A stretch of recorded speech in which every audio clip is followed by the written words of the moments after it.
Young people getting addicted to their smartphones is rapidly growing.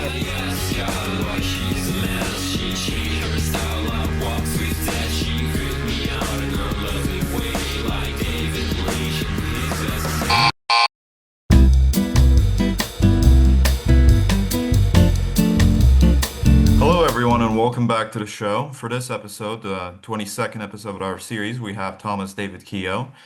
He has worked for the vast majority of his life in language speech pathology, and today he's here to talk to us about several subjects, among them chiefly human evolution and the evolution of speech. Now, as I understand it, Thomas has actually written quite extensively on the subject. He prefers to go by T.D.K, and on his Medium blog, he has created several blog posts that address various aspects of modern and cultural society. And here on the Scorpion Movement podcast, we tend to go over stuff like that and how it interacts with the actual base root desires and culpabilities that humans unfortunately have.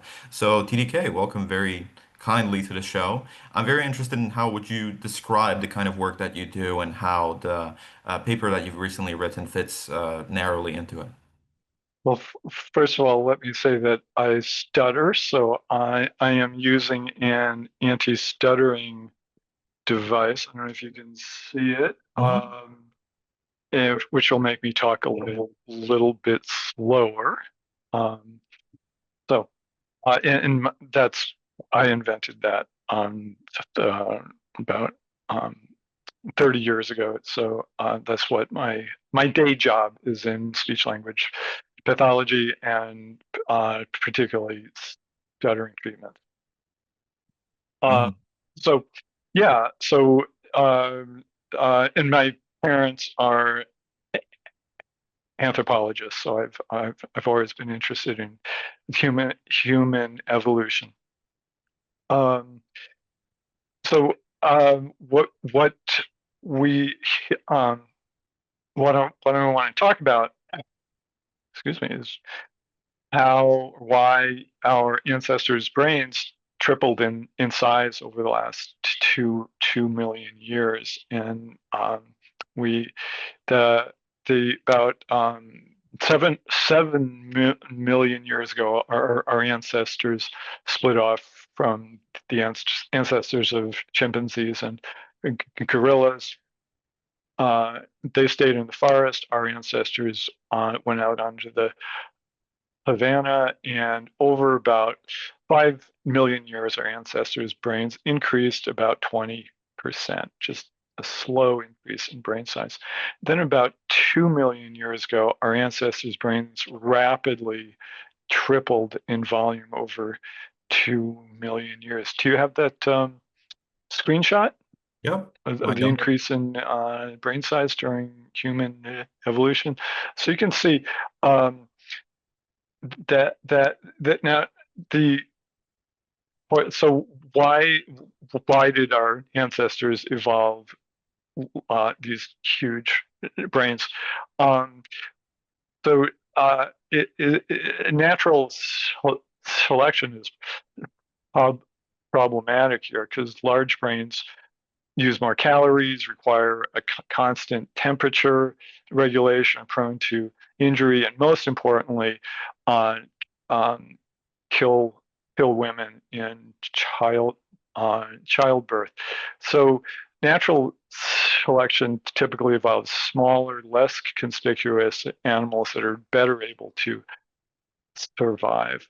Um, Now, Darwin, this isn't well known that Darwin had a second theory of evolution, which was sexual selection. And in this, typically involves larger males with showy features that reduce survival but increase reproductive opportunities. The classic example is peacocks' tail feathers, which make the animal um, easier to catch for predators. So a peacock with particularly large and beautiful uh, tail feathers is showing off to the females that he's especially um, strong and fast because he's been able to get away from predators.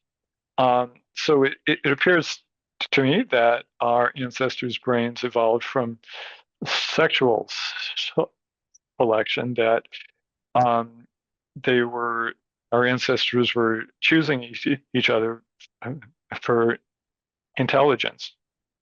Uh, One thing that's uh, unusual about humans is that both men and women have large brains. Most animals, the features that evolved from sexual selection, only the males have the large antlers or the peacock's tail feathers. A lot of people don't realize this, but only male peacocks have the beautiful tail feathers. The females are plain and drab and inconspicuous, like most female birds are.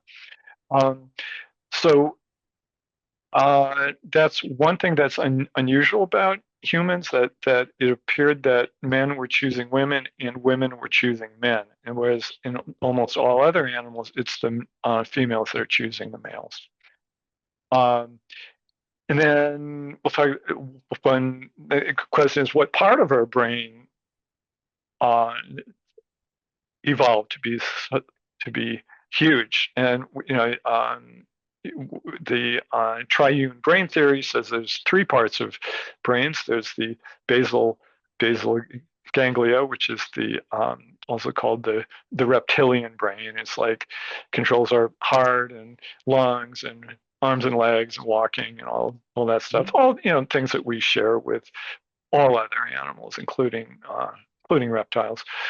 Then mammals have a mammalian brain around the basal ganglia, where we have our emotions. And mammals, the most important emotion is motherly love, because mammal mothers must care for their young. And then there's a third level of the brain, the cerebral cerebral cortex, which is a thin layer in almost all mammals, but in humans, it's huge. So that's we our basal ganglia is the same size as all the other animals. Our mammalian brains the same size as other mammals, but we have this huge cerebral cortex. Well, what does a cerebral cortex do? A cerebral cortex has no specific function. What it does is enables us to think new thoughts and to solve problems in new ways. And so why would why would it be sexy for females to choose men, or men to choose women who can think in new ways, who can solve problems in new ways?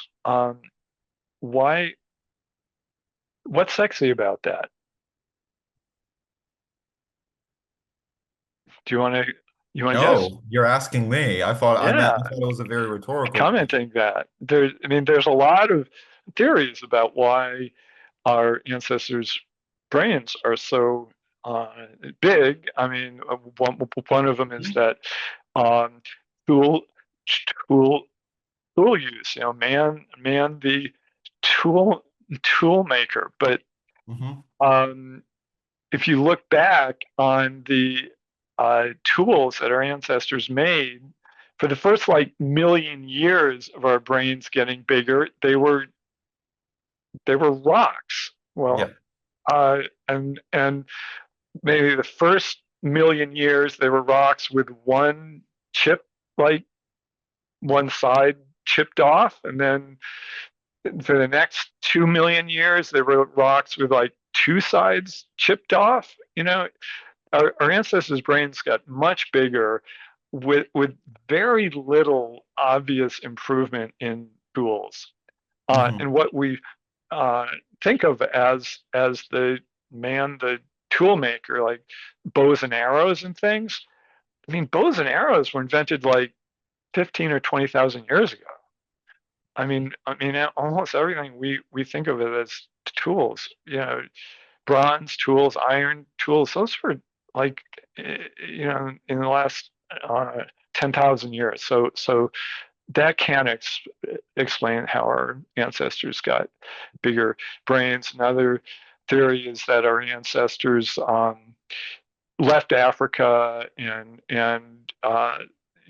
across Europe and Asia, and as there were glaciers, ice age, there are mastodons and saber-toothed tigers, and our ancestors had to learn to survive in novel environments that were changing, and certainly that requires a great intelligence, and we'll talk about that. But again, it's something our ancestors' brains got bigger before leaving Africa. If this theory were true, then Africans would have, black people would have brains the size of chimpanzees, and so only white people would have the big brains, which is obviously not true. So, can you think of another theory or reason why our ancestors would think that was intelligence was sexy? I suppose if you go down the natural chain of Darwin's original theory of natural selection, rather than the one that you mentioned or that specific chain thereof, we would stand to reason that mammals, or more specifically Homo sapiens, that used tools and could find creative ways to survive simply had a higher chance of surviving and passing on their offspring.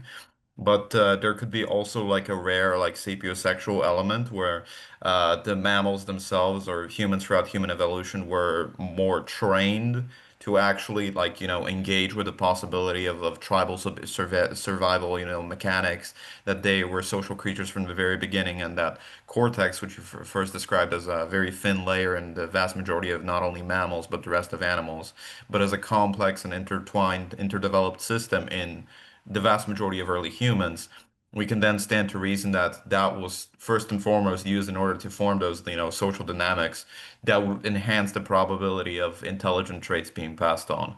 That I have zero clue what the actual answer is. That's simply what I would stand to reason, like Right. hypothesize. Um, yeah. Um, like I said, natural selection, in my opinion, can be ruled out because huge brains do do not make the animal more better able to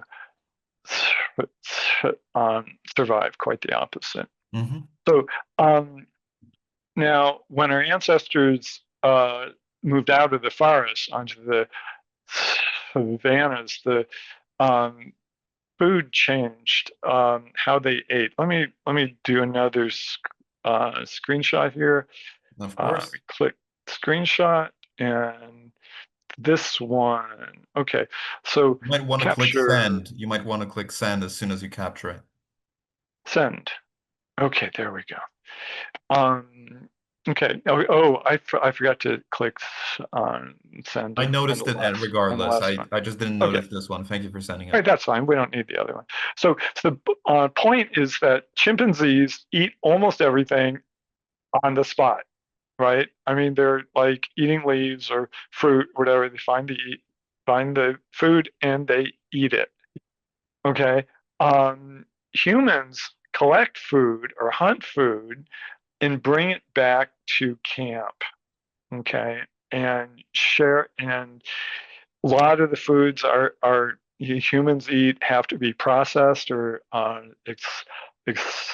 extracted. The animals that are hunted have to be butchered and cooked. So that and then here, let's do another screenshot. Let's click here. This one is about okay, capture and send. So this one is about showing that men, ancestral men, did not consume more calories than they produced until they're around 20. They remained productive until they were 63, which is how old I am. Okay. All right. Women do not become productive. They do not produce more calories than they consume until their mid 40s, because young women are spending so much time raising children. So for chimpanzee children, they become independent, well, like 3 or something. I don't know. Um, but human children, it's really around 20 that, or 20 for males, or 45 for women.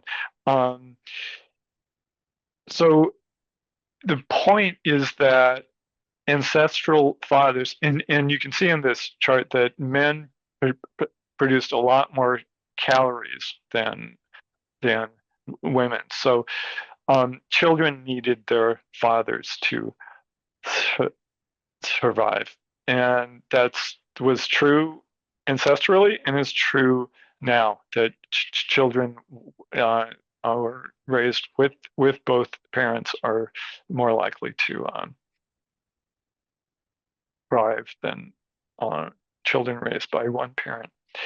So this led to a situation that I believe now we're leaving the standard textbooks and going into my unique ideas, that lying and catching lies gave reproductive advantages. So men lie about being married. Women lie about who is the father of their child. Men lie about their status and wealth. Women lie to get men to support them. So that that way, so I'm saying that our ancestors who were good at lying were more likely to reproduce. Mm-hmm. And I'm saying that our ancestors who could catch lies were more likely to reproduce uh, successfully. So women who caught lies could avoid the calves, and men who could catch lies could avoid raising other men's children. So Mm-hmm. if lying and catching lies give reproductive advantages, then language is the best way to lie. There are other ways you can lie, but language is by far the best way to lie and to catch lies, because gossiping with people in your community is the best way to find out if um, somebody's lying. Mm-hmm. So um, if language, then people who are good at language had a reproductive advantage, this would rapidly evolve language, because it would be every generation would be a little bit better at language, and language is that the cerebral cortex is where language is, um, that then the the ability, and language enables poetry and songs and storytelling and acting and comedy and doing pod pod pod Yeah. podcasting, all but the last of those increase mating opportunities. Okay. Oh, you laughed at that one. Good. Okay, so let's just move on. All languages have an evidentialities system. So in English, we use words like allegedly or it seems to me to indicate the level of um, uh, truthfulness that we believe. Other languages have grammatical forms to indicate whether you were a witness, something you're talking about, something you saw or something you heard somebody say, something you inferred, something you assumed, something you're anticipating. So this is an important part uh, of language. I'd also point out that many cultures have a trickster god, such as Anansi in Western Africa, or the um, Scandinavian Loki, or Coyote in North American cultures. So these gods are associated with wit, cunning, trickery, and skill in speech. Okay, so that is why I think our ancestors' brains tripled in size. Now, I would like to talk about how in the last 50,000 years, our ancestors' brains shrank 13%. Okay, this is very, if you go back to that screenshot of, Got it? yeah, you'll see there's a little indicator there that says us with a red arrow, and it's There not. sure is. It's a little below the top. It's like, wait a minute, our ancestors 50,000 years ago had bigger brains. Yeah, Um, and it's up at the very end, so you can very slightly just see that little gap of time. It's almost like an irrelevant gap of time, and it's all fallen off 13%, which is relatively a lot when compared to the very slow development of the brain. it's very, very, very fast. 37 times faster shrinking than growing. Um, uh, so, question is, what our ancestors 50,000 years ago, were they, what, there's no question, they were bigger and stronger than us. Okay. That's called robust, whereas we are called gracile. And their brains were bigger. Well, were they also more intelligent? I mean, the bigger brain would suggest they were smarter than us. Um, Not necessarily, but it does suggest this. Um, and as I said, surviving 50,000 years ago with like glaciers and mastodons and saber-toothed tigers, you had to be pretty bright to be able to survive then. They hunted dozens of species of animals, each of which required knowledge of the animal's be, be, behaviors. They gathered hundreds of species of plants. You needed to know how to identify them, process them. We saw that learning to hunt or gather takes like 15 or 20 years. And I point out things like learning to operate a McDonald's restaurant, which is called Hamburger U, takes 12 to 18 months. Uh, in medical school is 5 years in most countries. Um, so this is something to think about. Are we smarter or stupider than our ancestors 50,000 years ago? And this is what we'll be talking about. Now, there was archaeologists say there was a creative explosion 50,000 years ago when, with increasingly sophisticated art, religion, religious burials, seafaring, and other achievements.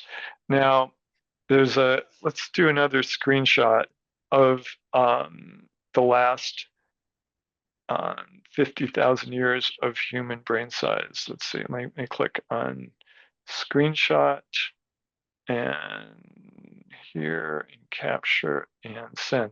So this chart's backwards. It's showing the present on the left and 50,000 years ago on the right. So just in your mind, in your intelligent mind that can do creative things, switch that graph. And you'll see that our about 35,000 years ago, women led the grossalization. So uh, women, lost body hair, and their faces changed to look more like children, and their voices got higher. So women changed to uh, to look like children, to look younger, um, to look young. While at the same time they developed breasts and hips to look different from children, to make sure that men didn't confuse children and adults, um, girls and women. But we see that in brain size, women led the drop in brain size, which at 35,000 years ago or 30,000 years ago, we see a large difference in brain size between men and women. We see at the present time, it's men have almost caught up with women in small brains. Um, so we can go on here. So why would our ancestors' brains shrink? Now, if there was something that enabled, now the reason our ancestors' brains would shrink is obvious. Smaller brains use less calories, and you know maintaining body temperature and injury, and are less likely to kill women in childbirth. So if something enabled our ancestors to be less intelligent, there would be a lot of evolutionary pressure towards um, small brains. Okay, so Mhm. what what happened 50,000 years ago that enabled our ancestors to be less intelligent? And this is paradoxical because, like I said, there was this creative explosion of art and religion uh, and seafaring boats and all that. Um, so, do you have a comment here, or do you want to guess, or No, I'm very interested in how this relates to seafaring. well, seafaring? Yeah, I'd be happy to talk about that. That's one of my mother, like I said, is an anthropologist, and one of her uh, specialties is in uh, trans-Pacific contacts, about how people from Asia crossed to North America. The Polynesians and whatnot, yes. Right, and she has a one.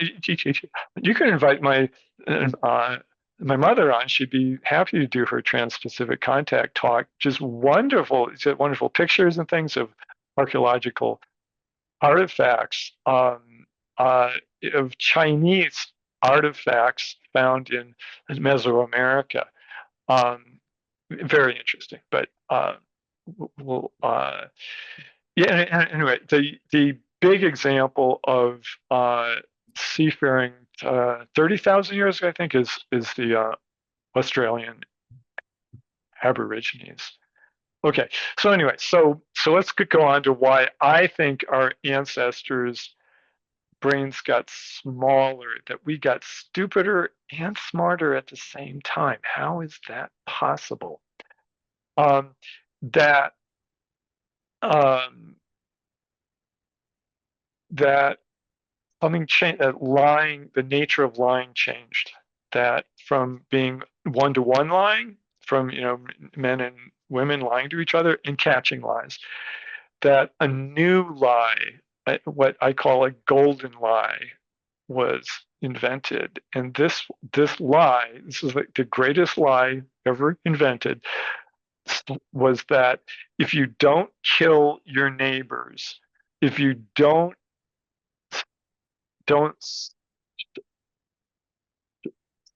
steal their property and women, ironically, if you don't lie, then after you die, supernatural invisible beings will reward you in an afterlife. Well, what does this lie do? It coerces cooperation in a community. Certainly, would you prefer to live in a community? I mean, whether you believe in the afterlife or not, would you prefer to live in a community where your neighbors believe in an I think, afterlife? yeah, I think that is one of the foremost like quandaries when it comes to actually like theology and whatnot and religious communities and how it interacts with culture, is that it definitely does, hold people together where they have like a shared sense of morality. And without that, it's hard to narrow down where that morality comes from. Yeah. So I think Yeah, everybody would definitely prefer to live in that kind of society. yeah. So this is important. When I say that religion is based on a lie, I'm not saying this is a bad thing. I'm saying this is a good thing. Okay. I would rather live with religious people than oh well, we'll talk about that later. Um, okay, so and if you're living in a collectivist, cooperative com- community, you have group intelligence. Okay, so individuals don't have to be as intelligent. Okay, so in the Hobbesian world of individuals uh, who don't cooperate, you have to be very intelligent to survive in a world where, like I said, people are not cooperating, maybe kill you, whatever. But a community that cooperates has uh, will survive and prosper as uh, even if the individual members are not as intelligent as their Hobbesian neighbors. Let's talk about a meta analysis of 83 studies showed a significant negative association between intelligence and religiosity. Religious people were 20 to 23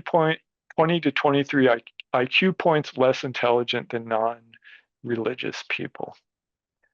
Um, and women are generally more religious than men, or believed to be more religious than men.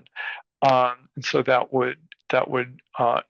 or another way to uh, say that is that religiosity benefits women more than it benefits men. There's an example of um, an anthropologist did a study of a fundamentalist Latter-day Saints community in Montana, a polygynous community, and found that men who joined the community were put through a lot of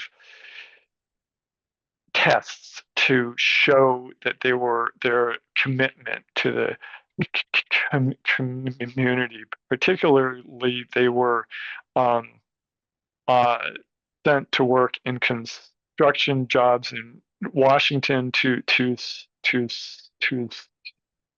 states away and told to send their earnings back to the community.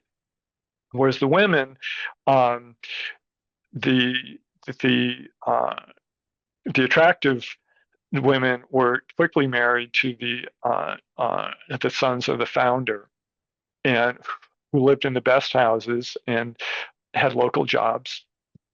And so women who joined the community quickly joined the upper class of this community, whereas men were put as the lower class, and if they were allowed to marry, they were given the women that nobody else wanted.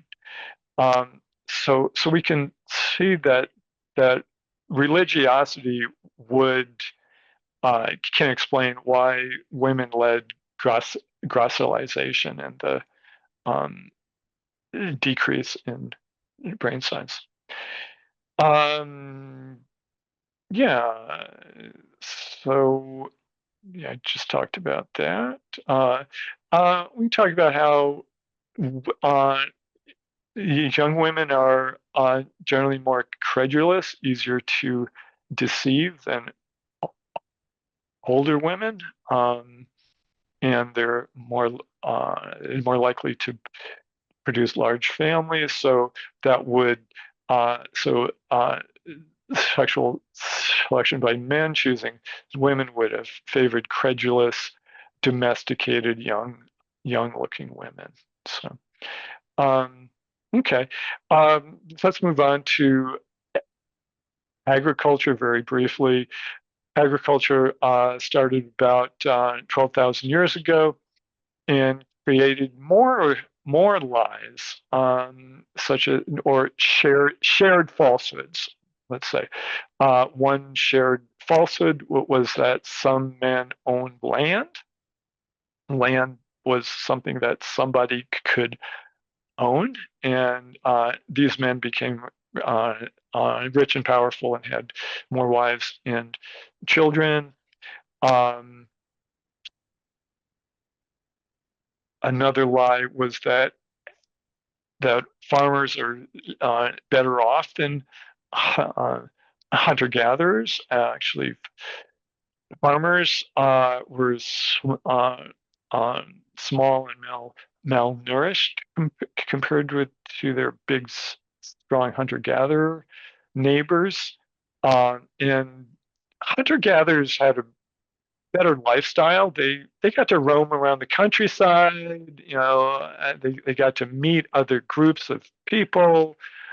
Whereas farmers are stuck in one place all their lives. Yeah, uh, and which is particularly bad if you don't get along with your partner or your in-laws. You can't, if you're stuck in an unhappy marriage. A farmer can't leave the marriage. I mean, if you leave, you become a homeless person. You become poor. And you end up working for somebody else, one of these rich landowners, which we can talk about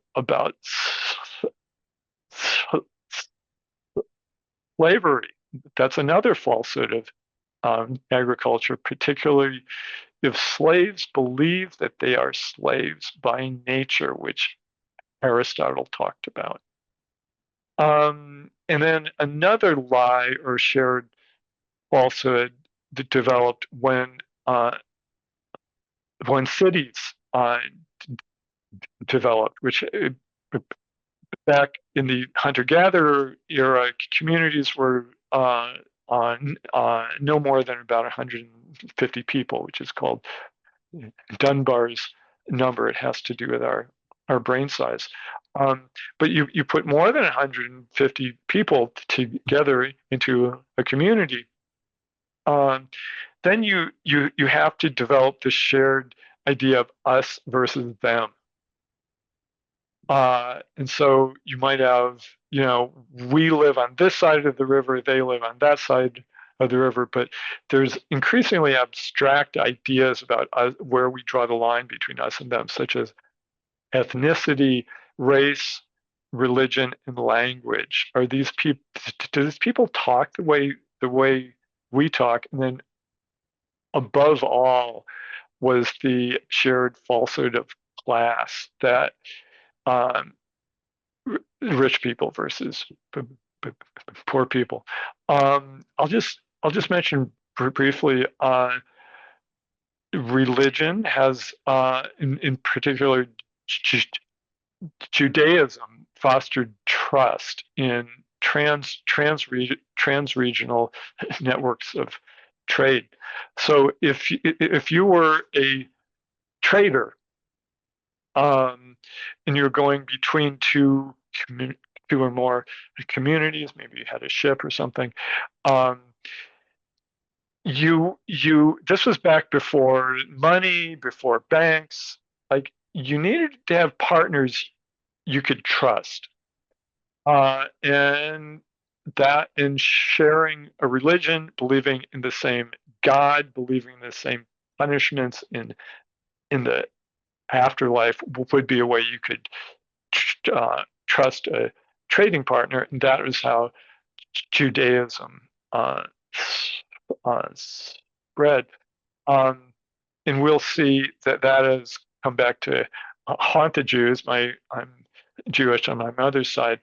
That at times when the us versus them divide becomes very important, when there's a war or other stressful event, and people close ranks, they would the uh, the Jews, the people who are part of this community, but they're also traveling and trading with other communities. So they're also seen as not part of our community. The Jews tend to straddle the line between us and them, and so we'll come back to that about why the Jews keep, whenever there's yeah uh, anti-Semitism, just keeps coming back. Let's talk about something else. Mental illness. Is mental illness a spandrel of human brain evolution? So schizophrenia, bipolar disorder, autism only occur in humans, and these occur in the part of the brain that evolved most recently, and especially in the parts of the brain that underlie language and social cog, cog, cognition. The genes associated with these mental illnesses appear to have developed in the last 20,000 years. So it seems strange that, you'd think that natural selection would have weeded out mental illness, but instead, in the last 20,000 years, it seems to be increasing, if anything. And so I'm going to propose again, this is my idea, this is not a generally believed idea, that mental illness and religiosity go together. For example, Joan of Arc's auditory hallucinations were interpreted as the voices of invisible supernatural beings. Or the manic phase of bipolar disorder could be interpreted as an ecstatic religious experience.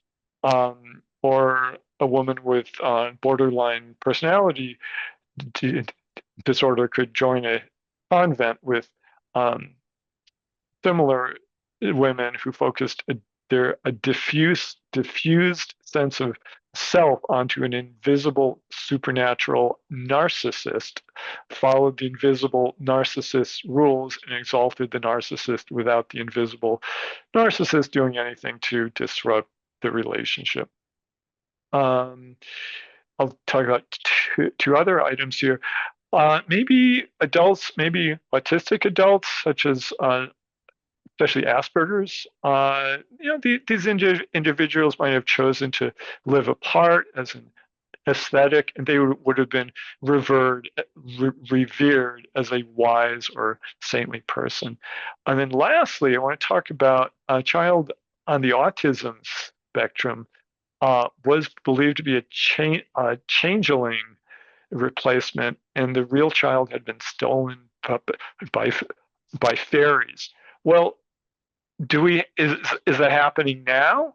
Uh, Anti-vaxxers say that they brought their normal, healthy child into a doctor to get vaccinated, and the vaccine, sorry, I keep hitting the microphone. The vaccine stole their normal healthy child and replaced their child with an autistic child. Okay. If you don't have any comments, we can go on and talk about alcohol. So alcohol is a toxin. There's no safe dosage. There's no health benefits. Drinking a small amount of wine or beer a day does not make you healthy. It makes you worse.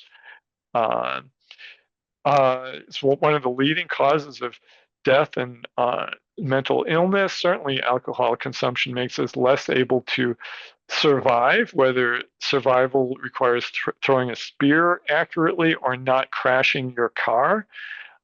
So a natural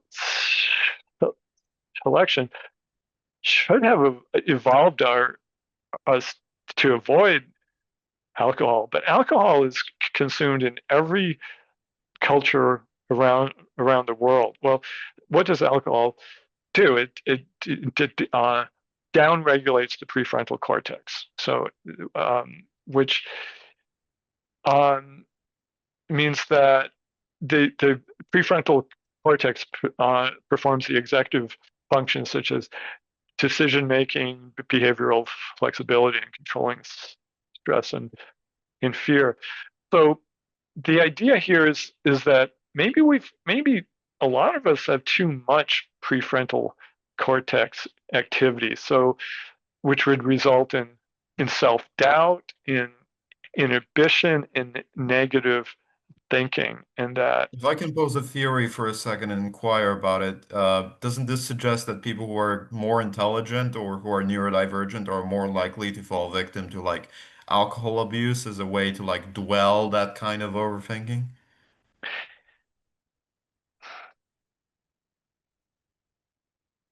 I don't think so. I think you could equally argue that a person with a well-developed prefrontal cortex is able to handle negative thinking, is able to balance negative and positive Hmm. thinking. That somebody with a well-developed prefrontal cortex would be mentally healthier. Um, so I think you could argue either way on that one. Yeah. Okay. So, but yeah, maybe alcohol, yeah, like I said, there's times when you don't want prefrontal cortex activity. So that would be when uh, uh, people would uh, uh, drink alcohol. So, and alcohol increases sociability. So alcohol makes us individually stupid, but a group that drinks together will may have higher group intelligence. Yeah, I suppose that alcohol also blurs other functions of the human brain that are commonly like more frequent. Like we tend to think of things like thinking of consequences as one that falls very narrowly into decision making, Yep. um, encoding and processing emotions, stuff like that. And these functions are more notably like more advanced than the so-called like lizard brain or mammal brain, and they fall neatly into the category of things that humans are uniquely capable of when compared to other species of animals. Okay. Should we skip That ahead was to? simply my hypothesis. That was not a I statement. agree with that. I agree. Okay. Shall we skip ahead to 1436? So what happened in 1436? Oh, you want me to answer? I can tell you, but No, if you don't know off the top you of wrote your something about the invention of the printing press, and I hey, simply know that because of the Martin Luther and that whole, shebang. But I did read your paper, there it and is. there was a reference to it. Yeah. Okay. So the printing press. So before the invention of the printing press, scribes copied books and took about a month or two to copy a book. Well, uh, Johannes Gutenberg's printing press invented in 1436, could produce 500 books a week, which expanded the one-to-many communications model. So an author could reach more readers, and it increased the many-to-one communications model, allowing a reader to read many books.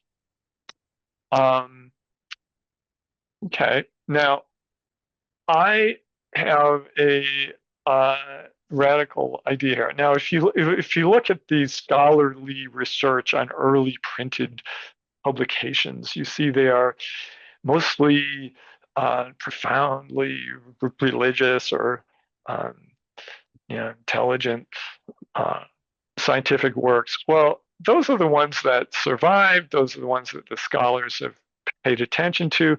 I believe that the first books that were printed were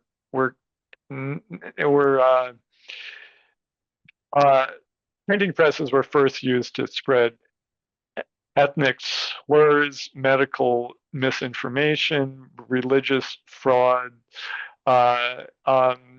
and quote, basely flood the market with anything suggestive of sexuality, unquote. Now, the evidence of this is that Martin Luther financed his Bible product by printing indulgences. Okay, an indulgence is a piece of paper that priests wrote to absolve you of a sin. So you would pay a priest for an indulgence it's like a get out of jail card, right? And the printing press, the first thing Gutenberg did with his printing press was to print indulgences and sell them. And then, as you said, in 1517, a monk, what was the monk's name? Martin Luther. Martin Luther, yeah. He wrote his 95 theses attacking abusive practices of the clergy. Of those 95 theses, how many of them were about indulgences? I would suppose either a radically small or a radically large number based on the way you No, phrased it. half.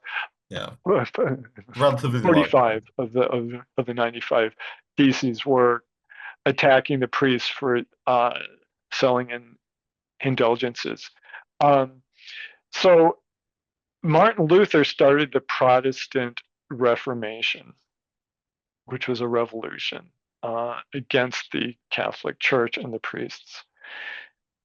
So there was a war. It first started a war of printing presses of books, with Germany printing about 1 million books a year, most a third of which were written by Luther, and probably an equal number of which were written by Catholic priests.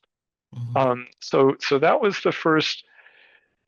So that created this us. You remember I kept talking about us versus them. Yes. So the printing press started in a big us versus them, the Catholics versus the Protestants, and which the printing presses turned into actual wars, which culminated in the 30 Years' War between 1618 and 1648, which is one of the longest and most destructive conflicts in history. So and just the level of cruelty and bloodiness and violence is just absolutely horrific. His his historians say, argue about whether the 30 Years' War was the worst war in history. Certainly, it's one of the worst wars in history. But then, yeah. And the Jews. Did we mention the Jews? We If did. there's an us versus them, Catholics versus Protestants, guess who gets caught in the middle? Right. Jews, most Yeah. likely, yes. Okay. But And just a Martin, small comment. Parts of Germany, especially Bavaria and Austria, which was also closely associated with Germany at the time, they remained Catholic despite the Protestant Reformation. yeah, Am I correct? Yeah. yes, yeah, and we can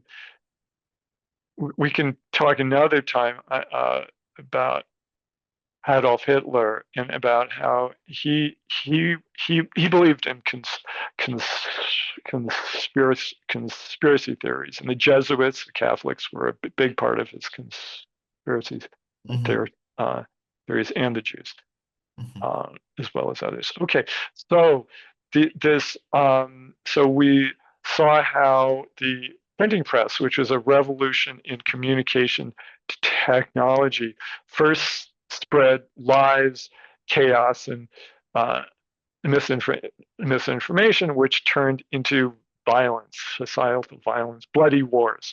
Hmm. Third, third stage of a communications uh, technology revolution is new ideas that lead to a period of stability and prosperity. So the Age of Enlightenment is considered to have begun in 1687 with Isaac Newton's Principia Mathematica, and to have ended with the French Revolution in 1815. So the Age of Enlightenment included new ideas such as democracy, money, and science. And uh, a representative democracy enabled millions of people to cooperate with each other. Okay, money and banks enabled commerce between members of disparate communities. Science fostered cooperative community among often distant scholars. So these are new ideas, new shared falsehoods, new golden lies. I mean, in democracy, I mean, money and science. I don't call them lies because again, that's pejorative. They are shared falsehoods. It's like we all believe. If we all believe in it, then it's if we all believe in it, it's a good thing.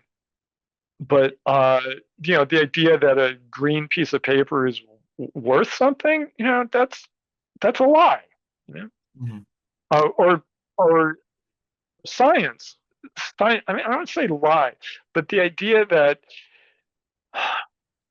Pluto, uh, Pluto is 200 kilometers across, and it orbits the sun in this trajectory or whatever. Um, it's like, how do we know that? You don't know that. I don't. I don't. I know it because someone told me. You know. Um, it's something we agree about. Uh, say shared falsehood, shared falsehood, or a shared belief. And these are again I coined this term golden lie. It's a shared falsehood that increases cooperation between communities and increases our group intelligence. Um, and and brought a period of peace and and stability Hmm. um, until the next communication technology revolution, which was in the first part of the 20th century. So I Um, suppose that would be the radio. um, I'd say first newspapers. Um, Of course. uh, uh, when literacy became widespread and newspapers became cheap, and you had a city might have half a dozen or even a dozen newspapers, and you could choose to read the one you liked, which represented your political views. Just to simply Uh, ask, didn't a lot of the newspapers start printing during the 19th century? Because I Mm, distinctly remember that that was about the time that the New York Times was founded and several major publications in Europe as well. A lot of books and a lot of like political movements pretty much like arose and grew to fame that way. Particularly like the Paris Commune during the 1871 it was, I believe. So yes. that's why I was thinking more of radio, but your analysis is very much applicable here as well. Yeah, certainly a newspaper that was founded in the 1870s or 1880s may have reached its wide circulation in the 1920s. Yeah, So certainly, absolutely. and then radio came in. So the the newspapers being able to choose which newspaper you wanted to read enabled you to be in what we now call a media bubble. Hmm. Uh, uh, so your preconceived ideas were being uh, su- supported by what you were choosing to Right. I read. suppose the invention of radio would snap people out of that a little bit. Mm, well, radio was the first time. So a person with a microphone, so it was a one-to-many model, and it could be one to millions, could be huge. It was the first time in human history that one person could make millions of people think the same thought at the same time. Um, so uh, that that so what did the newspapers print? What did you hear on radio? There was on something called yellow journalism, which was quote exaggerated headlines, unverified claims, partisan agenda, and a focus on topics like crime, scandal, sports, and violence, according to Wikipedia under the yellow journalism article. So again, uh, this when there was this mass communications um, revolution first spread lies, hatred, and chaos. Um, and it was followed by what in the 1940s? Television, Yes, World War II. World War II, and then shortly after television with the coronation of Right. Queen Elizabeth. So as I as we see repeated, World War II is considered to be the bloodiest war in human history. So Yes. this is a pattern that repeated, um, and uh, and then there was a period. Then the second half of the 20th century was a period of peace and stability, relatively peace and Relatively, highlight on the relatively. relativity, right? But in prosperity, right? Yeah. So what was the new idea that that was created in the second half of the 20th uh, century? A new idea that matched the Enlightenment ideas of democracy, equality, and liberty, money, science. What Okay, it's something I grew up in the second half of the 20th uh, century, so it was all around me, but I didn't see it.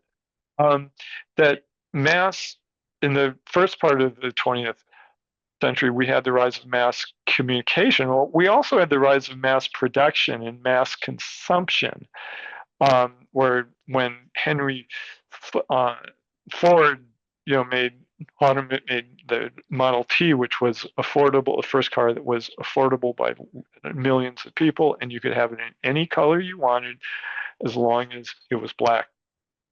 Um, you know, McDonald's served identical hamburgers to millions of people. I was born in 1962, and I remember there being three national television networks, which were pretty much all the same. The news they broadcast was all the same. We had two local newspapers that had printed the same news, that the new idea of the second half of the 20th century was the middle class, the middle class that did mass consumption, mass production, and mass communication. That everyone in the middle class was the same. That if you were to go back to the 1920s, you would see, like I said, many newspapers printing different points of view. But I think by the second half of the 20th century, there was an idea that everyone who was middle class thought the same way. Mm-hmm. Okay, we could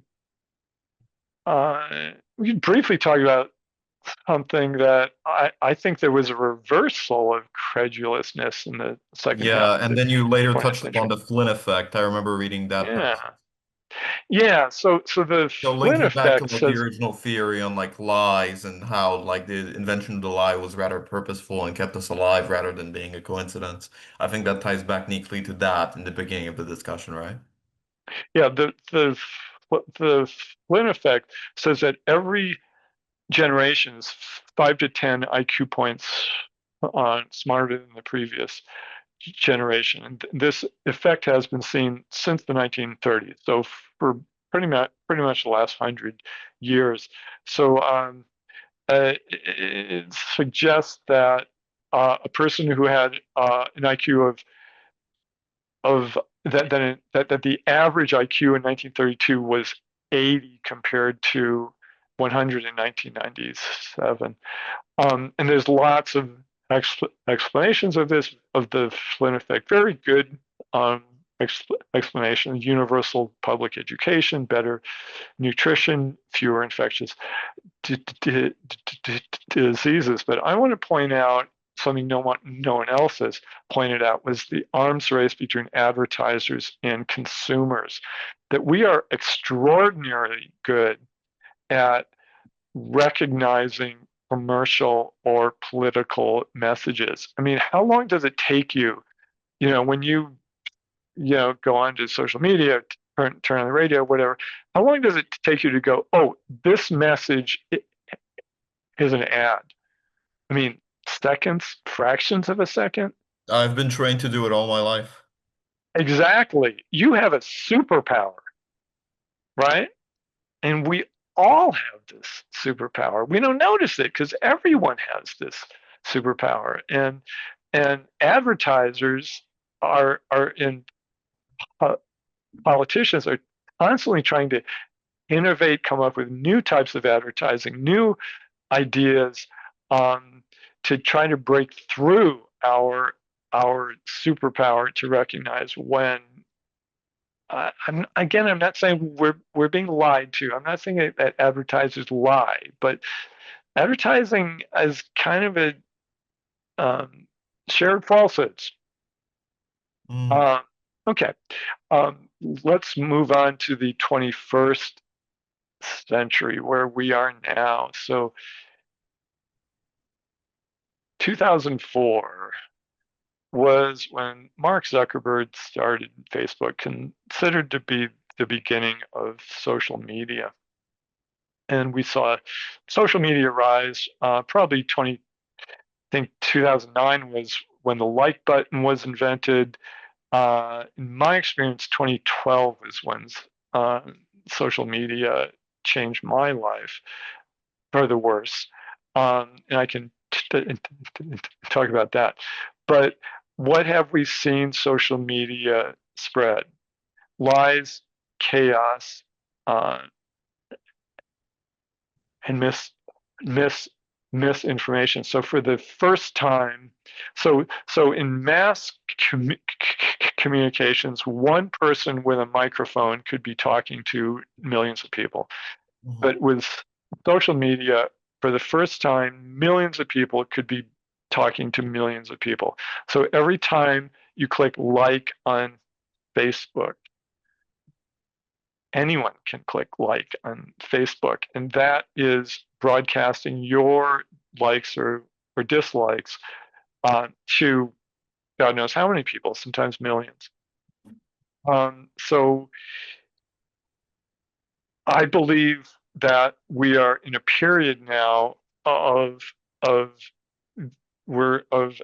a revolution in communications tech, technology that is repeating the uh, the revolution of the printing press and the revolution of mass communications, in that uh, enabling lies to spread faster and new lies to be created.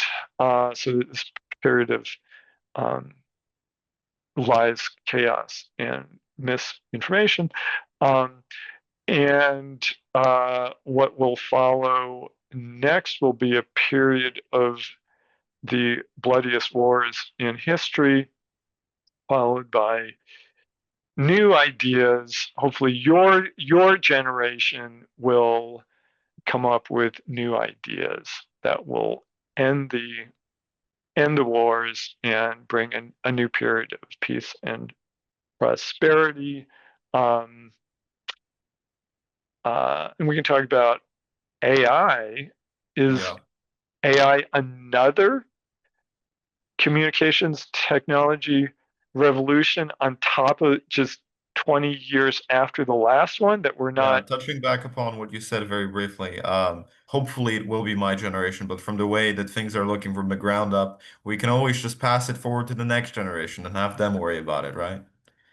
Yeah, if there is a next generation, um, AI, I think, could, on the one hand, Yes. because AI is not, it's not people. It It has could a be that. very exponential growth where it is becoming more and more human-like every single year. But because we simply do not understand like the average neurology or the composition of the human brain, it's not like we know in which direction to replicate it in order to make it seem more human-like, from what I've. So is AI? I'm hoping that AI will help us come up with new ideas and spread these new ideas to bring about peace and stability, um, soon, sooner, quickly. I'm hoping that AI is not going to spread more lies and chaos and violence. So Yeah, it is that's quite all I have to talk unfortunate about. that every single bad thing that humans can quite possibly imagine, every single bad use for a technology, can very well be created, as we saw with like nuclear fission, for example. So unfortunately, we come to the crossroads where we kind of know that AI is going to be utilized for nefarious purposes, and we saw some examples of it already with people creating like fake and deceptive information on the internet. And with that, we only have the very first step of what artificial intelligence may be capable of. But nevertheless, we still hold on to the hope that a technology that's used this widely can also possibly be used to do a lot of good in the world rather than just substitute office workers who don't want to do their job, or let's say people who want to spread disinformation on the internet for political reasons. Um, it's just that this technology is so new and we don't really have any legislation for it yet. We don't know how it's going to be utilized. It is in the hands of a good few companies that we don't know which direction it's going to take. And I understand that that's very unnerving for a lot of people. So I definitely agree with your point there. Well, we may not need legislation because it may be that your generation or the next your generation may be able to spot AI quickly. I mean, what if your generation uh, became as good at spotting AI as my generation is at spotting advertising? Yes. Well, that's already a pattern that we see quite a lot of because, it's primarily the case with elderly people, and I mean like really elderly people in their 70s, late 70s and mid to late 80s, where if they see a video of like a alligator pulling kittens out of a river, they're actually quite likely to believe it because, it's just like what they saw throughout the last few decades. It seems very realistic. They could never conceive that such a video could be made so quickly. But for our generation, we've been exposed so much to this kind of content that we know, like, oh, we can easily spot bullshit that way. Yeah, I think you, your generation For now, will yes. but AI is advancing so fast that you Yes. might get overwhelmed. Yes, for sure. I don't know. I mean, the other night, I saw a video um, on YouTube, and I was like, I watched it for like half an hour. I watched the other videos before I realized it was an AI generated. It was, Yes. No, yeah, it often happens to yeah, me that I happen to come across videos where someone is describing a certain topic and then I hear the narrator sounding very unnatural. And then I mm, realize, wait a second, this is not a real person talking to me. And this script was also very likely written by AI. And the video pictures that I am seeing on my screen were also very likely selected by AI. So I'm yeah, seeing a video that was made by a machine rather than a human being.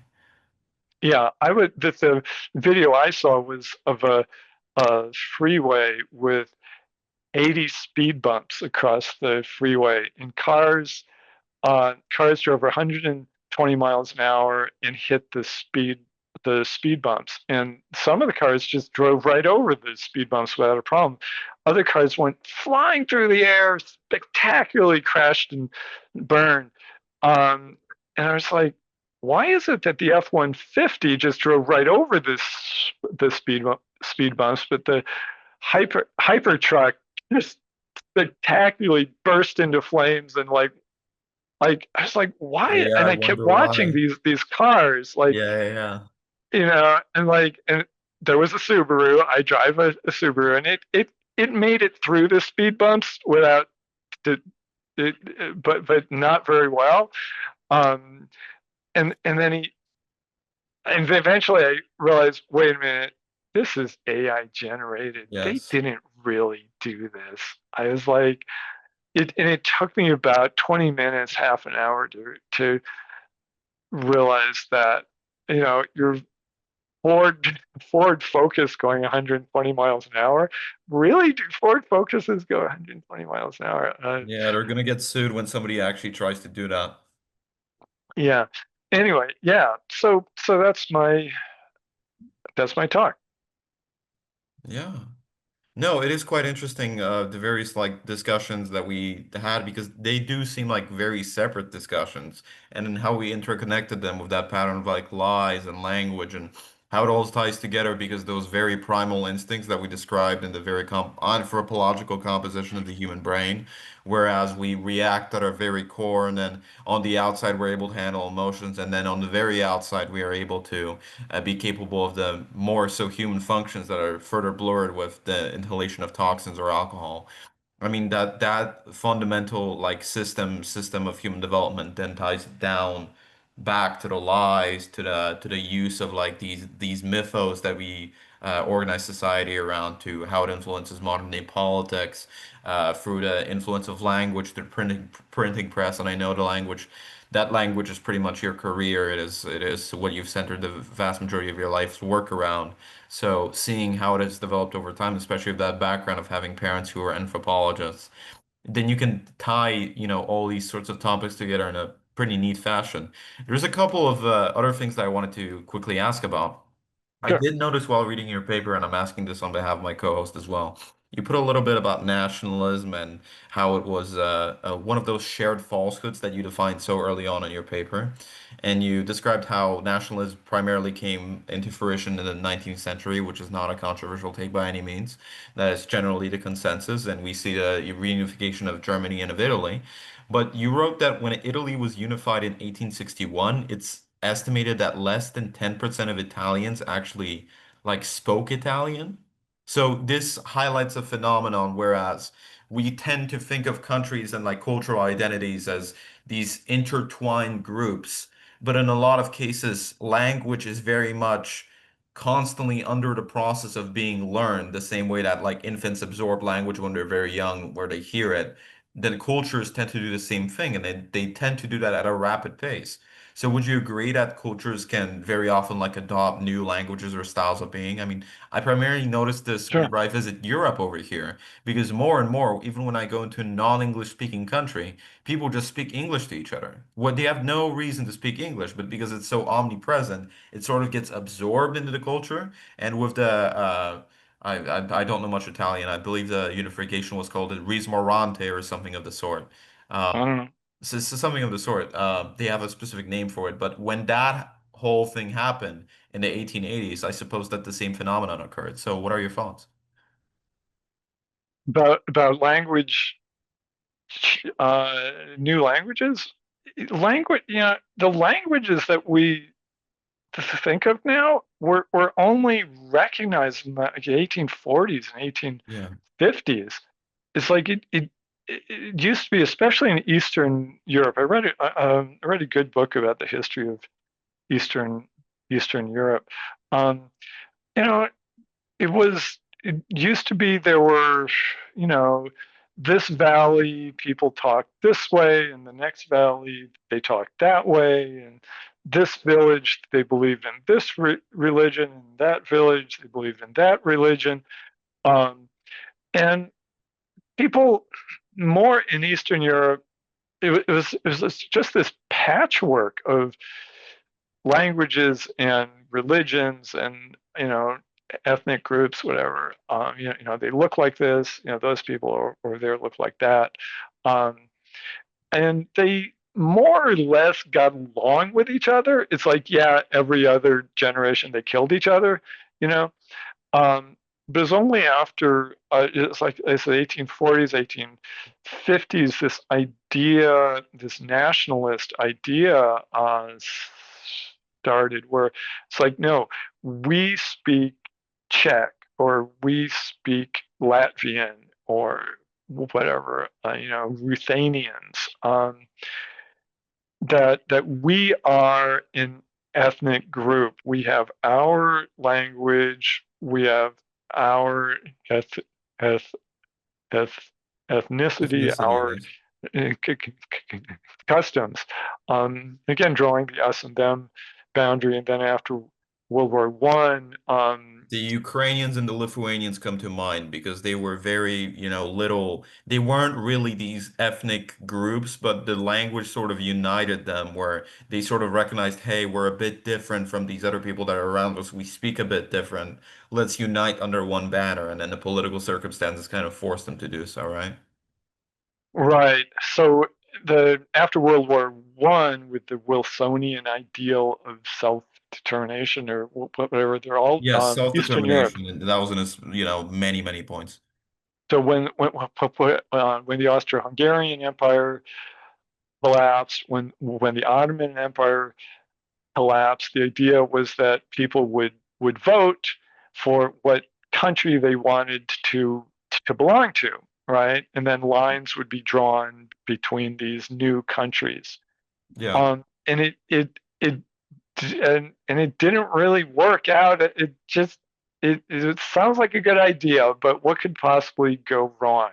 Mhm. Um, that that uh, that that turns out that you can't draw lines around ethnic groups or nation, nationalities, and um, yeah. So World War One, like, kind of continued on in Eastern Europe.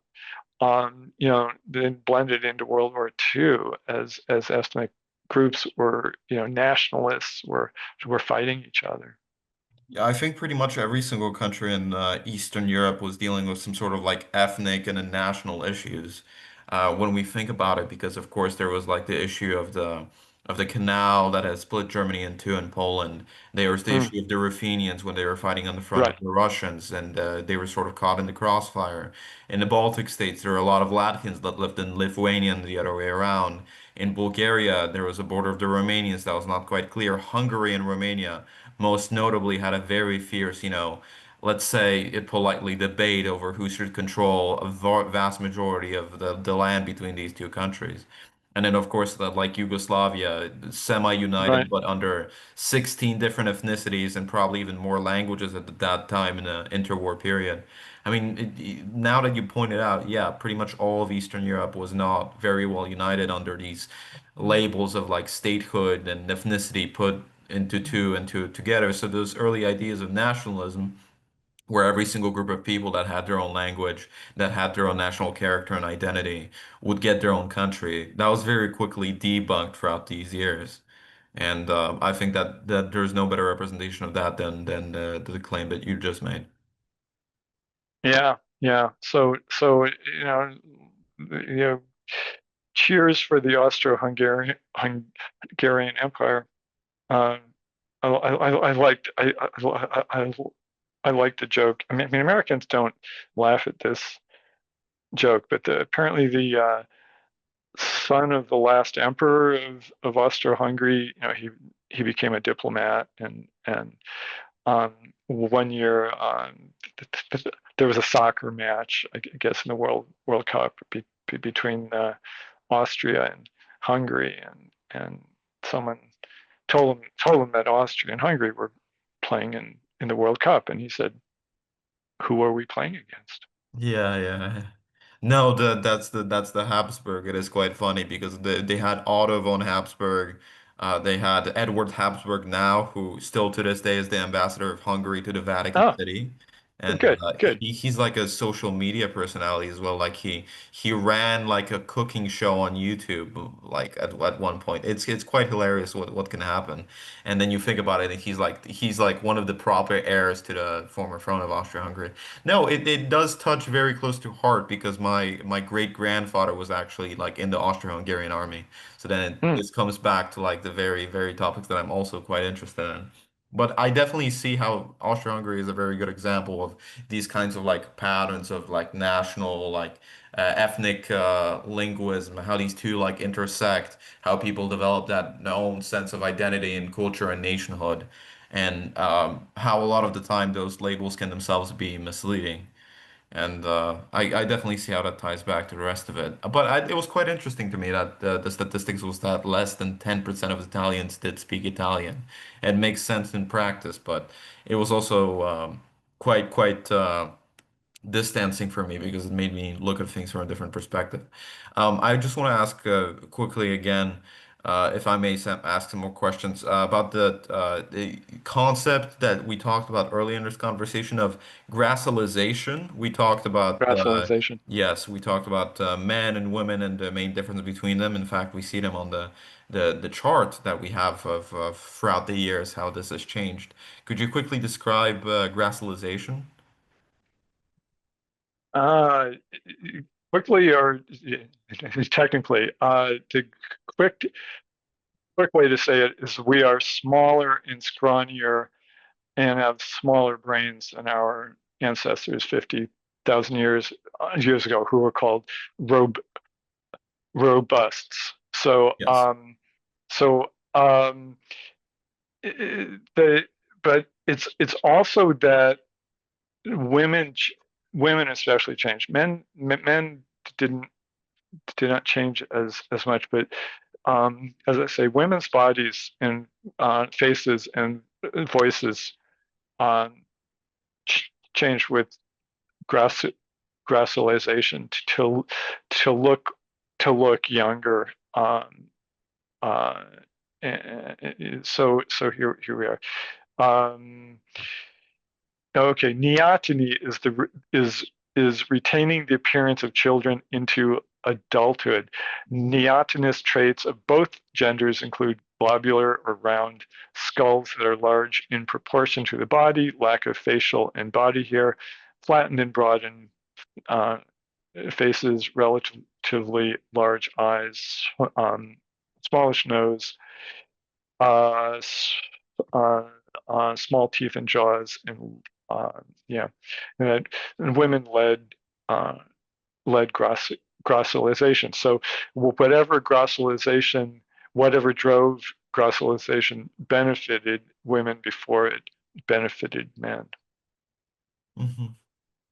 No, that pretty much is a succinct explanation of what I wanted to know about that topic. I know how it related to the general shrinking of human brains within such a short time period, but I guess I wanted to hear more about it and how those traits develop. Yeah. Yeah, Um, I think that if if we were dropped by a time machine 50,000 years ago, like we we wouldn't last long. I mean, no, we're small, we're scrawny, and we're just definitely. not smart enough. Um, there was an anthropologist uh, who studied a group of hunter gatherers. I forget, in South America or Africa or somewhere. Um, and he spent years trying to learn to hunt. And I mean, he eventually he could sort of hunt and bring back some game, but he was always the worst hunter in the group. Yeah. Um, I mean, he's got a PhD from like Harvard or something, you know. Um, and it's like, very intelligent person, but like he wouldn't have survived. Yeah. Yeah, I guess modern humans lack these instincts that made our ancestors live and thrive in the, animal kingdom in the first place. Or just intelligence. Yeah, I don't Yeah. know. Yeah. Yeah, yeah, yeah. I mean, it does make sense when you look at it under a close lens or a microscope, I would say. Uh, just looking at the routine, the normal everyday routine, dumbing it down to the basics of the average everyday human these days, like sitting on a chair for several hours a day and then lying down in bed for several hours a day and then being motionless or asleep for anywhere from 8 to 10 hours every single 24-hour cycle without interruption. Constant, screen time, Yeah. protein low food, Yeah. fat low food, like low fat food, processed food, synthetic sunlight. I mean, all of these things they don't really provide the best evolutionary incentives to create the strongest possible versions of humans. And I to don't think think that so. this is Yeah. such a recent thing and that humans have been going down this path for relatively the last several hundred years, and how we slowly see this sort of reflect in our own, development of language, even. Yeah. And I like to point out, you know, intelligence is not, men and women are not choosing partners for intelligence. Okay. Mhm. Um, I said they're choosing partners who are good at language. Yeah. Uh, right. Either good at lying or good at catching lies. And I like to point out that if intelligence was were sexy, I mean, who's sexier? You know, Bill Bill Gates or the Beatles in 1965. The I mean, Beatles in 1965.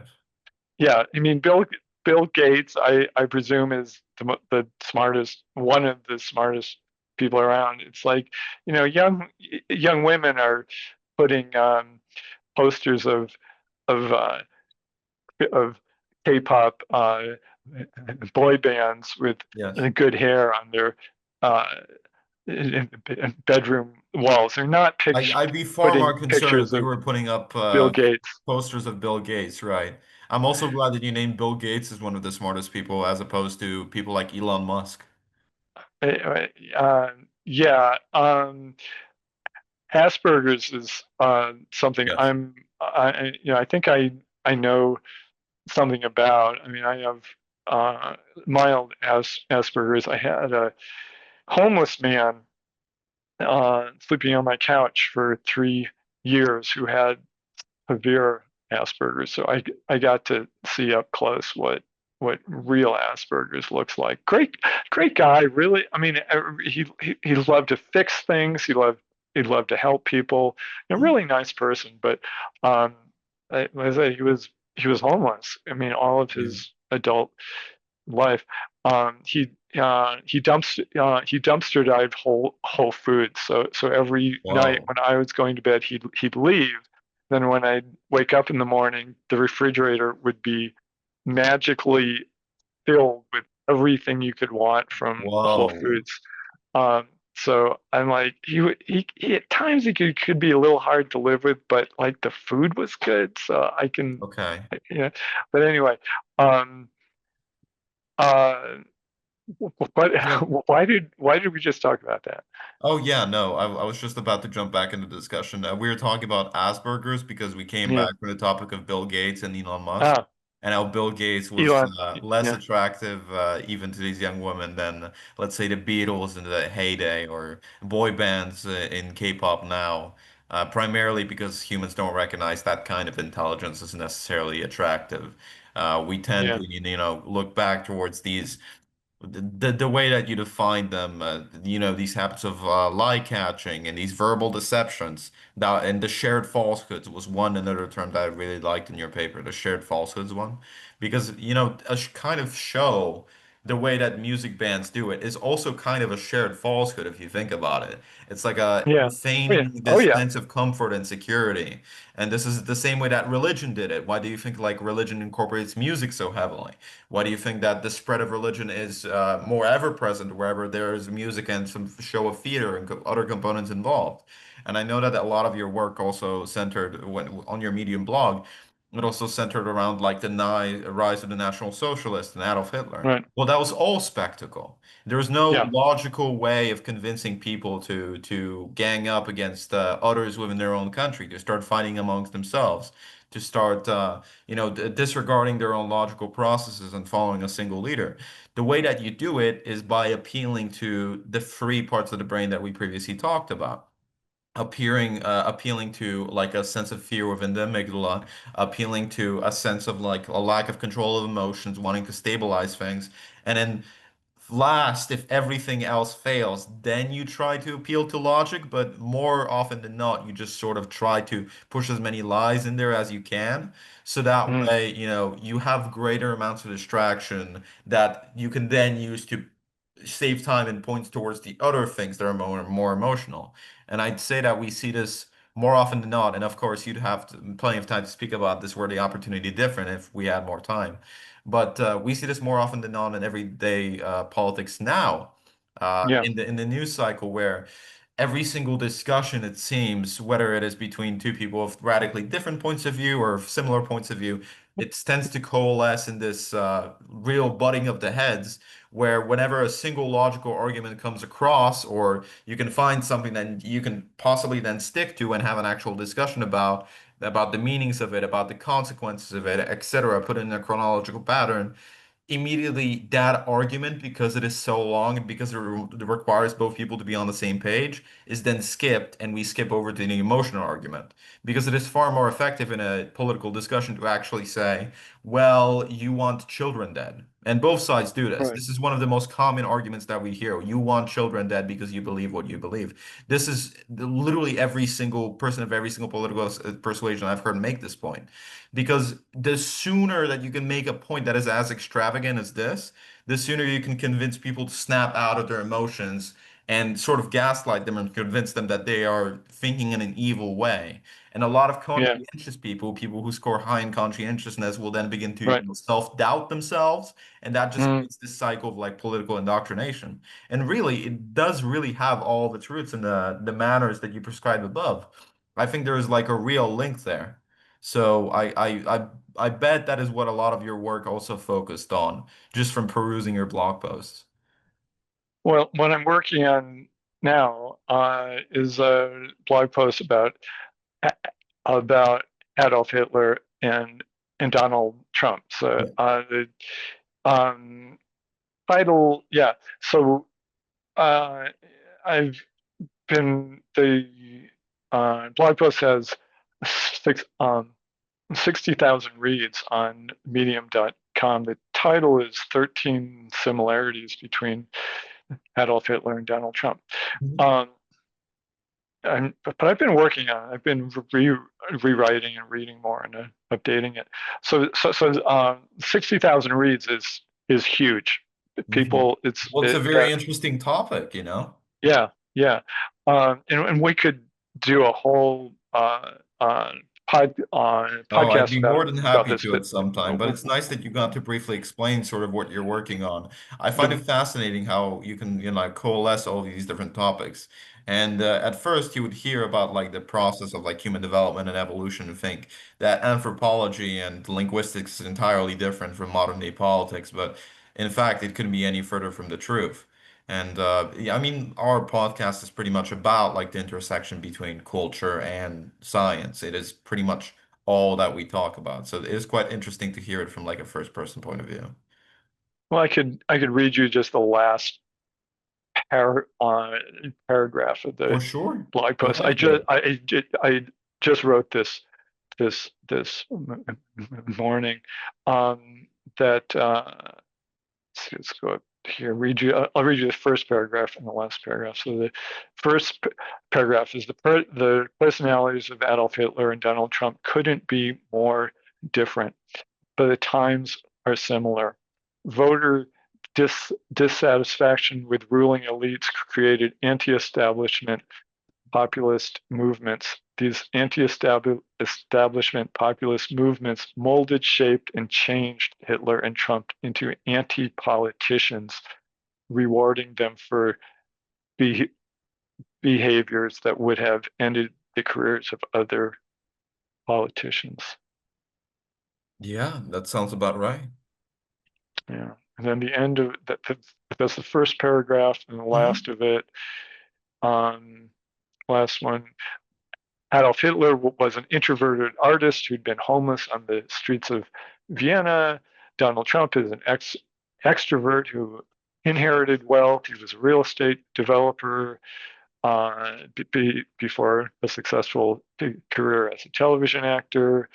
Um, Germany in 1919 to 1923 was in economic collapse after defeat in World War One. The subsequent Versailles Treaty forced democracy and political chaos under a country used to autocratic rule by a class of conservative elites. A revolution in mass communication enabled a small number of individuals to spread lies, chaos, and hatred to millions of listeners. Hitler's gift for public speaking attracted devoted followers who shaped and changed him into their leader. The United States from 2016 to the present has had a strong economy despite the 2008 financial crisis and the 2020 pandemic. We have had nearly 250 years of democracy, but a revolution in social media has enabled millions of people, millions of individuals to broadcast their likes and dislikes to millions of readers, spreading lies, chaos, and hatred. Donald Trump appears to have run for president in 2016 for publicity to support his Trump branded products and businesses with no expectation of winning, but his adept use of social media attracted devoted followers who shaped and changed him into a radical populist who overthrew the conservative Republican Party. Well, I that last sentence resonates well. Overthrow is a very good word to use when you consider like the modern paradigm of American politics. Yeah, I don't think there's this whole uh, debate among his historians whether Hitler was a true true believer or whether he was playing a role. And the belief that he was a true believer associated with Alan Bullock was believed for the decades after World War II, but starting in the 1990s, uh, another historian whose name escapes me, um, started this idea that has now become prevalent that Hitler was playing a role. And I can talk extensively about this. We don't have time now. But I raised the question in my blog post about Hitler and Donald Trump. Is Donald Trump playing a role? Or does he believe, did he always believe what he believes now? Hmm. Or did he start playing? I mean, he was an actor on television playing Oh, a role. were you thinking of Alan Bullock? Alan Bullock uh, the historian who believed. I'm sorry, I'm confused. Hugh Trevor Roper was the historian who believed that Hitler was not an actor, but a true believer, a man of conviction. However Got it. wicked those convictions were. Alan Bullock was the Yeah. historian who questioned Hugh Trevor Roper, who said that no, Alan Bullock was the great actor who believed in the part. Can I read a three sentences from Friedrich Nietzsche? This was 1862. In all the great deceivers, a remarkable process is at work to which they owe their power. In the very act of deception, with all its preparations, the dreadful voice, the expression, the gestures, they are overcome by their belief in themselves. And it is this belief which then speaks so persuasively, so miracle like to the audience. Not only does he communicate that to the audience, but the audience returns it to him and strengthens his belief. Wow. Yeah. So that what Alan Bullock, that was his favorite of Nietzsche's aphorism, aphorism. We've quoted Nietzsche quite a lot on this show, and I can definitely say Okay. that that is a good quote. Yeah.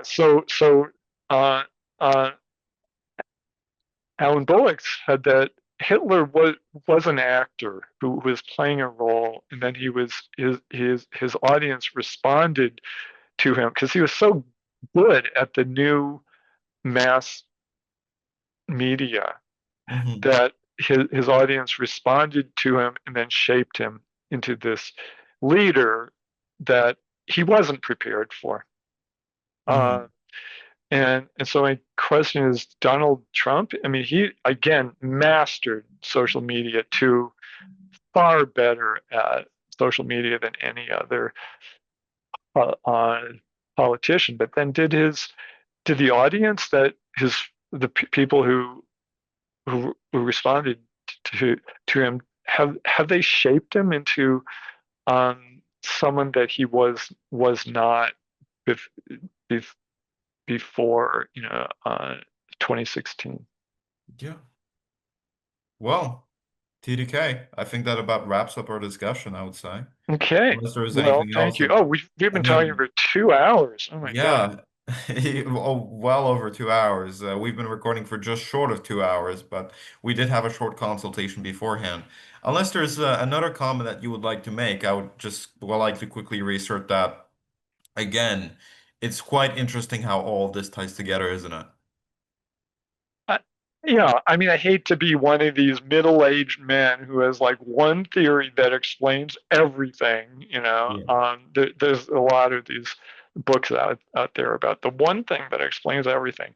Well, I think I'm one of those middle-aged men who has a theory of the one thing that explains everything. That is lying and catching lies is what humans do.